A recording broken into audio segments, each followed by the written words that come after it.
ஆன்மீக நண்பர்கள் அனைவருக்கும் என்னுடைய அன்பான வணக்கங்கள். ஜூலை மாத ராசி பலன் 2025.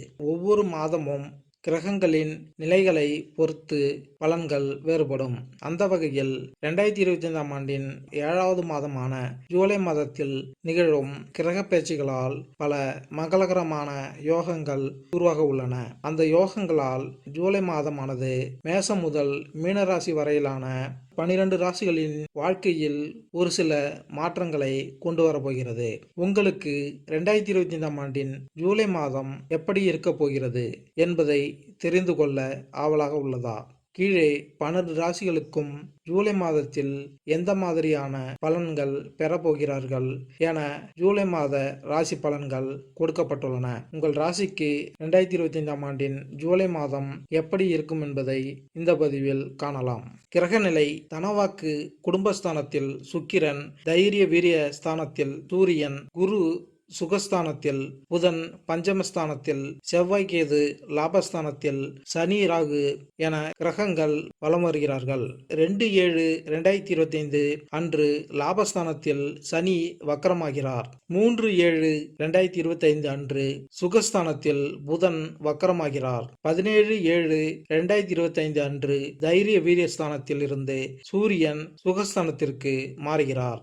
17/7/2025 அன்று புதன் பகவான் சுகஸ்தானத்திலிருந்து தைரிய வீரிய ஸ்தானத்திற்கு மாறுகிறார். 26/7/2025 அன்று தனவாக்கு குடும்பஸ்தானத்திலிருந்து சுக்கிரன் தைரிய வீரிய ஸ்தானத்தில் மாறுகிறார். 29/7/2025 அன்று பஞ்சமஸ்தானத்திலிருந்து செவ்வாய் ரணருண ரோக ஸ்தானத்திற்கு மாறுகிறார். மிதுனம் ராசி: மிருகசிரிசம் 3-4 பாதங்கள், திருவாதிரை புனர்பூசம் 1-2 3 பாதங்கள். இந்த மாதம் ராசிநாதன் புதன் தனவாக்கு ஸ்தானத்தில் இருந்து ராசிக்கு ஆட்சியாக வருகிறார். பஞ்சம விரையாதிபதி சுக்கிரன் ராசிக்கு கிட்டத்தட்ட ஒரு வருடத்திற்கு பிறகு வளம் வசதி பெருகும். உறவினர்களுடன் சுமூக நிலை காணப்படும். வெளியூர் வெளிநாட்டு பயணம் செல்ல நேரலாம்.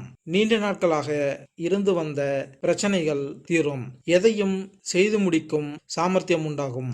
பொருளாதார வளம் மேம்படும். தொழில் உன்னத நிலையை அடையும். குடும்பத்தில் முன்னேற்றமும் சுப நிகழ்ச்சிகளும் நடைபெறும். பண விரயமும் காரிய தாமதமும் ஏற்படலாம். எனினும் எந்த பிரச்சனையையும் முறியடிக்கும் வல்லமை உங்களுக்கு வந்து சேரும். தொழிலில் நற்பெயர் கிடைக்கும். மேலதிகாரிகளின் அனுசரணை கிடைக்கும். அரசு சார்ந்த விஷயங்களில் பிரத்யேகமான சலுகைகள் பெற முடியாமல் போகலாம். ஆனாலும் பதவி உயர்வு சம்பள உயர்வும் தங்கு தடையின்றி கிடைக்கும். வியாபாரிகள் முன்னேற்ற பாதையில் செல்ல முடியும். வரவு செலவு கணக்கை சரியாக வைத்துக் கொள்ளலாம். அரசியல்வாதிகள் வாகனங்களை பிரயோகப்படுத்தும் போது கவனம் தேவை. கலைஞர்கள் நல்ல புகழும் பெருமையும் கிடைக்க பெறுவர். ராசிநாதன் மற்றும் சுகாதிபதியான புதன் மிக அனுகூலமாக சஞ்சரிப்பதால் மாணவ மாணவிகள் சிறப்பான பலனை காணலாம். நல்ல மதிப்பெண்கள் கிடைக்கும். மேல் படிப்பில் விரும்பிய பாடம் கிடைக்கும். வழக்கு விவகாரங்கள் உங்களுக்கு சாதகமாக இருக்கும். கைவிட்டு போன பொருட்கள் மீண்டும் கிடைக்கும். மிருகசிரிசம் 3-4 பாதங்கள். இந்த மாதம் குடும்பத்தில் பிள்ளைகளால் பெருமை உண்டாகும். அவர்களின் நலனுக்காக பாடுபடுவீர்கள். கணவன் மனைவிக்கிடையே நெருக்கம் உண்டாகும். சகோதரர்கள் நலனில் அக்கறை காட்டுவீர்கள். மனதில் துணிச்சல் ஏற்படும். கடன்கள் கட்டுக்குள் இருக்கும். திருவாதிரை: இந்த மாதம் முக்கியமான முடிவுகளில் தாமதம் உண்டாகும். வீண் பிரச்சனைகளை கண்டால் ஒதுங்கி சென்று விடுவது நல்லது. முன்னேற்றம் காண கூடுதலாக உழைக்க வேண்டியிருக்கும். எதிர்பார்த்த உதவி கிடைக்கும். எதிர்பார்த்த சில தகவல்கள் தாமதமாக வரும். கூட இருப்பவர்களிடம் கவனமாக இருப்பது நல்லது. ஒரு சில காரியங்களில் அவசரமாக முடிவெடுப்பதை தவிர்ப்பது நன்மை தரும். புனர்பூசம் 1-2 3 பாதங்கள். இந்த மாதம் புதிய ஆர்டர் விஷயமாக தொழில் வியாபாரத்தில் ஈடுபட்டு இருப்பவர்கள் வெளியூர் செல்ல நேரிடும். பழைய பாக்கிகள் வசூலிப்பதில் வேகம் காண்பீர்கள். புதிய கிளைகள் தொடங்க நினைப்பவர்கள் அதற்கான முயற்சியை தள்ளி போடுவது நல்லது.